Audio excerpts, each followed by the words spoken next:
இந்த கிளாஸ்ல நம்ம அட்ஜஸ்ட்மெண்ட் பிரேஸ்லெட் எப்படி வந்துட்டு எலாஸ்டிக் இல்லாம கியர் ஒயர் வச்சு செய்யறது அப்படிங்கறத பார்க்கலாம். அதுக்கு நமக்கு தேவையானது கிறிஸ்டல் டெக் கிடையாது.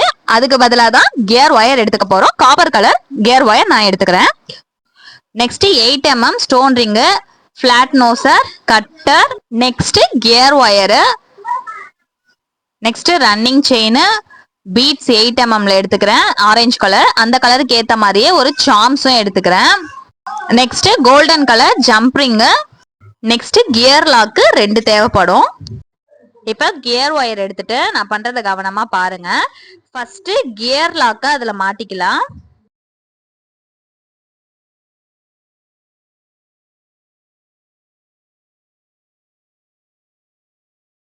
நெக்ஸ்ட் ஜம்ப் ரிங் எடுத்து அதுல மாட்டிக்கலாம்.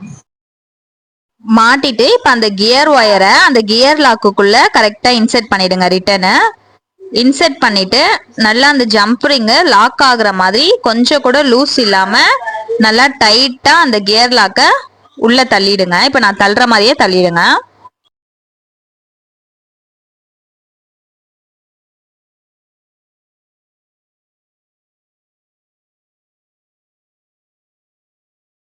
இப்ப நோஸ் பிரஷர் எடுத்து கியர் லாக்க நல்லா டைட்டா லாக் பண்ணிக்கலாம். இப்ப அதை நல்லா லாக் பண்ணிட்டு அதுக்கு ஆப்போசிட் சைட்ல இருந்து ஒரு பீட்ஸ், இதுக்கு வந்து நான் கிராக்கல் பீட்ஸ் எடுத்திருக்கேன். டபுள் கலர்ல இருக்க crackle beads, orange and white. ஓகேங்களா? இப்ப பாருங்க, ஒரு பீட்ஸை கோர்த்துட்டு அந்த பேலன்ஸ் இருக்கு பாத்தீங்களா, அதை எடுத்து பீட்ஸுக்குள்ள போற மாதிரி தெரியுதா உங்களுக்கு? இந்த ஷார்ப்பு அந்த பீட்ஸுக்குள்ள இன்செர்ட் ஆகுற மாதிரி உள்ள இன்செர்ட் பண்ணி விட்டுருங்க. இப்ப நெக்ஸ்ட் அவள் தான் ஒரு பீட்ஸ், ஒரு 8 mm ரிங்குன்னு கோர்த்துக்கிட்டே வரலாம். இது வந்து பாத்தீங்கன்னா அட்ஜஸ்ட்மெண்ட் பிரேஸ்லெட் தான் இப்ப நம்ம செய்ய போறோம். சோ கரெக்டா 20, இப்ப எனக்கு 23 பீட்ஸ் போட்டா கரெக்டா இருக்கும் அப்படின்னு நான் சொல்லியிருந்தேன் இல்லையா? இப்ப பீட்ஸ் மட்டும் கோர்க்குறீங்க அப்படின்னா நீங்க 23க்கு பதில்ல ஒரு 20 பீட்ஸ் கோர்த்தீங்க அப்படின்னா கரெக்டா இருக்கும். இப்ப நான் வந்து ஒரு பீட்ஸ் ஒரு 8 mm ரிங்குன்னு கோர்த்துக்கிறதால 15 கோர்த்துக்கிறேன், 15 பீட்ஸ். ஸோ இது வந்து அட்ஜஸ்ட்மெண்ட் செயின் வந்து நம்ம செயின்ல தான் ஃபிஷ் ஹூக்கை வச்சு மாட்ட போறோம். ஸோ அதனால நமக்கா சைஸ் பத்தாம போயிடுமோ அப்படிங்கிற பயம் தேவைப்படாது. இப்ப கடகடன்னு ஒரு பீட்ஸ் ஒரு ரிங்குன்னு 15 பீட்ஸ் கணக்கு வச்சு நான் கோர்த்து முடிச்சுக்கிறேன். அவ்வளவுதான், நம்ம 15 பீட்ஸ் வந்து கோர்த்து முடிச்சாச்சு. இப்ப ஸ்டார்டிங் வந்து நான் பீட்ஸ்ல ஸ்டார்ட் பண்ணிருக்கேன். சோ எண்டிங் வந்து நம்ம இதுல ரிங்ல முடிக்கணுமா அப்படின்னு கேட்டா கிடையாது. இதுல எண்டிங்குமே நான் வந்து நம்ம பீட்ஸ்லயே தான் பினிஷ் பண்ணணும். தெரியுதா உங்களுக்கு? ஸ்டார்டிங்கும் நானே பீட்ஸ்ல தான் ஸ்டார்ட் பண்ணிருக்கேன். அதே மாதிரி சேம் எண்டிங்குமே பீட்ஸ்ல தான் முடிச்சிருக்கேன். நடுவுல தான் நான் ரிங்கு கொடுத்துருக்கேன். ஏன்னா இந்த டிசைன் நடுவுல ரிங்கு வந்து நடுவுல டிசைன் இருந்தா மட்டும்தான் அழகா இருக்கும். இப்ப ஃபர்ஸ்ட் நம்ம என்ன மெத்தட்ல பண்ணோமோ சேம் அதே மாதிரியே தான் கியர் லாக்க இந்த கியர் ஒயருக்குள்ள நான் கோர்த்துக்கிறேன் ஃபர்ஸ்ட். இப்ப நெக்ஸ்ட் ஜம்பிங் எடுத்து கோர்த்துக்கிறேன். இப்ப அந்த கியர் ஒயரை அப்படியே மடிச்சு அந்த கியர் லாக்குள்ள இன்செர்ட் பண்ண போறேன். பாருங்க, இந்த மாதிரி தான் இன்செர்ட் பண்ணணும். இப்ப அந்த கியர் ஒயரை ஃபர்ஸ்ட் நம்ம எப்படி பண்ணோமோ அதே மாதிரியே நல்லா டைட்டா இழுத்துட்டு நோஸ் பிரஷரை வச்சு கியர் லாக்க பிரஸ் பண்ணி எடுத்துக்கலாம். நல்லா பாருங்க, நான் எந்த அளவுக்கு டைட்டா இழுக்கிறேன்னு சொல்லிட்டு நல்லா டைட் பண்ணிட்டு இப்ப நோஸ் பிரஷரை வச்சு நல்லா பிரஸ் பண்ணிக்கலாம். கியர் லாக்க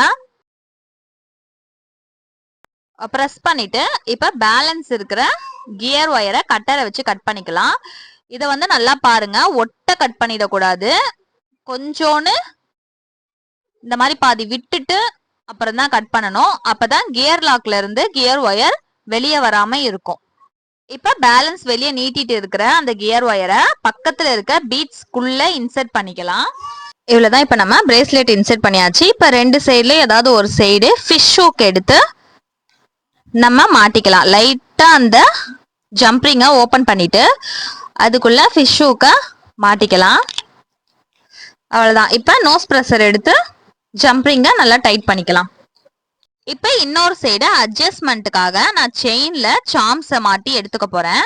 ஸோ அதனால நான் இப்ப செயின் எடுத்துக்கிறேன்.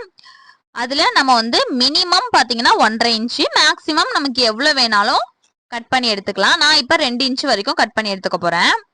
இப்ப கட் பண்ண செயினை ஆப்போசிட்ல இருக்க ஜம்பிங்கை லைட்டா நீவி விட்டுட்டு அதுல மாட்டிக்கலாம். மாட்டிட்டு நெக்ஸ்ட் நோஸ் பிரஷர் எடுத்து நல்லா பிரஸ் பண்ணிக்கலாம். இப்ப செயினுக்கு கீழே நார்மலா எப்படி நம்ம சாம்ஸ் அட்டாச் பண்ணுவோமோ அதே மாதிரி அட்டாச் பண்ணிக்கலாம். ஜம்ப்ரிங் எடுத்து அதுல நான் எடுத்து வச்சிருக்கேன் ஆரஞ்சு கலர் சாம்ஸ மாட்டிட்டு அத அந்த செயின்ல மாட்டி நோஸ் பிரஷரை வச்சு நல்லா பிரஸ் பண்ணி விட்டுக்கலாம். அவ்வளவுதான். இப்ப நம்மளுடைய அழகான அட்ஜஸ்ட்மெண்ட் பிரேஸ்லெட் ரெடி ஆயிடுச்சு. இப்ப இந்த ஃபிஷூக்கு எடுத்து இந்த செயின்ல அழகா மாட்டிக்கலாம். இது நமக்கு அளவு தான் தேவை அப்படிங்கிறது கிடையாது. இந்த செயினே நல்லா பெருசா இருக்கிறதால நம்ம ஈஸியா அட்ஜஸ்ட்மெண்ட் பண்ணி மாட்டிக்கலாம் கையில. ஓகே, நீங்க கிளாஸ்ல ஜாயின் பண்ணனும் அப்படின்னா மறக்காம நம்ம பேஜை ஃபாலோ பண்ணிட்டு பயோல கிளாஸுக்கான லிங்க் கொடுத்திருக்கேன், அதை கிளிக் பண்ணி டைரக்டா கிளாஸ்ல ஜாயின் பண்ணிக்கோங்க. கிளாஸுக்கான மெட்டீரியல்ஸ் வேணும் அப்படின்னா பயோல கொடுத்திருக்க வெப்சைட் லிங்க் கிளிக் பண்ணி டைரக்டாவோ ஆர்டர் போட்டுக்கலாம். அப்படி இல்லைன்னா ஸ்கிரீன்ல தெரிய வாட்ஸ்அப் நம்பருக்கு மெசேஜ் பண்ணியோ ஆர்டர் போட்டுக்கலாம். Okay, by.